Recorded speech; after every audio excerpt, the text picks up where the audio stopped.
Hi, ಇವತ್ತು ಇದು ಮಾಡಾಗ್ಲ ಅಂತ ಹೇಳ್ತಾರೆ.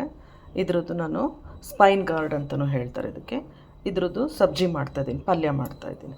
ಹೇಗೆ ಮಾಡೋದು ಅಂತ ನೋಡೋಣ ಬನ್ನಿ. ಸ್ಪೈನ್ ಗಾರ್ಡ್ ಪಲ್ಯ ಮಾಡಲಿಕ್ಕೆ ನಾನು ಒಂದು ಅರ್ಧ ಟೇಬಲ್ ಸ್ಪೂನಷ್ಟು ಎಣ್ಣೆ ಬಾಣಲಿಗೆ ಹಾಕ್ಕೊಂಡು ಸ್ಪೈನ್ ಗಾರ್ಡ್ ಕಟ್ ಮಾಡಿರ್ತಕ್ಕಂಥದ್ದನ್ನು ಫ್ರೈ ಮಾಡ್ಕೊಳ್ತೀನಿ. ಈಗ ಜವಳಿಕಾಯಿ ಅಥವಾ ಗೋರಿಕಾಯಿ ಮಾಡ್ಕೊಳ್ತೀವಲ್ಲ, ಅದೇ ತೆರನಾಗಿ ನಾನು ಕಟ್ ಮಾಡಿರ್ತಕ್ಕಂಥ ಸ್ಪೈನ್ ಗಾರ್ಡ್ನ ಒಂದು 5 ನಿಮಿಷ ಚೆನ್ನಾಗಿ ಫ್ರೈ ಮಾಡ್ಕೊಳ್ತೀನಿ. ಫ್ರೈ ಮಾಡಿದ ನಂತರ ಇನ್ನೂ ಒಂದು ಅರ್ಧ ಟೇಬಲ್ ಸ್ಪೂನ್ ಹಾಕಿ ಒಗ್ಗರಣೆ ಹಾಕಿ ಸಾಸಿವೆ, ಜೀರಿಗೆ, ಸ್ವಲ್ಪ ಉದ್ದಿನಬೇಳೆ ಹಾಕ್ಕೊಳ್ತಾ ಇದ್ದೆ.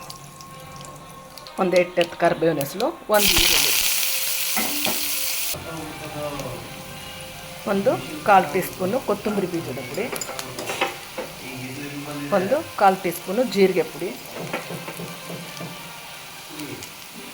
ಆನಂತರ ಒಂದು 1/4 ಟೀ ಸ್ಪೂನು ಖಾರದ ಪುಡಿ, ಒಂದು ಸ್ವಲ್ಪ ರುಚಿಗೆ ತಕ್ಕಷ್ಟು ಉಪ್ಪು,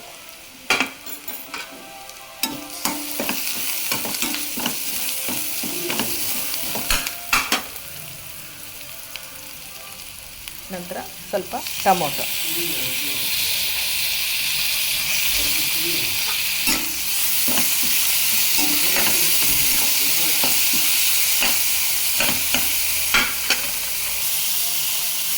ಸ್ವಲ್ಪ ಅರಿಶಿನ,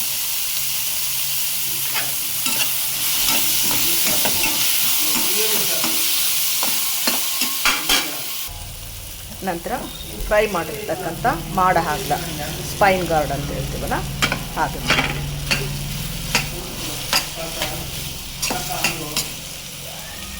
ಈಗ ಸ್ಪೈನ್ ಗಾರ್ಡ್ ಸಬ್ಜಿ ರೆಡಿ ಆಗಿದೆ. ಸ್ಪೈನ್ ಗಾರ್ಡ್ ಸಬ್ಜಿ ರೆಡಿ ಆಗಿದೆ ರೊಟ್ಟಿಯೊಟ್ಟಿಗೆ ಸೇವಿಸಲಿಕ್ಕೆ. ನೀವು ಒಮ್ಮೆ ಈ ಥರ ಸ್ಪೈನ್ ಗಾರ್ಡ್ ಸಬ್ಜಿಯನ್ನು ಮಾಡಿ ಟೇಸ್ಟ್ ಮಾಡಿ ನೋಡಿ, ಲೈಕ್ ಮಾಡಿ, ಕಮೆಂಟ್ ಮಾಡಿ. ಬಾಯ್ ಬಾಯ್, ಥ್ಯಾಂಕ್ ಯು.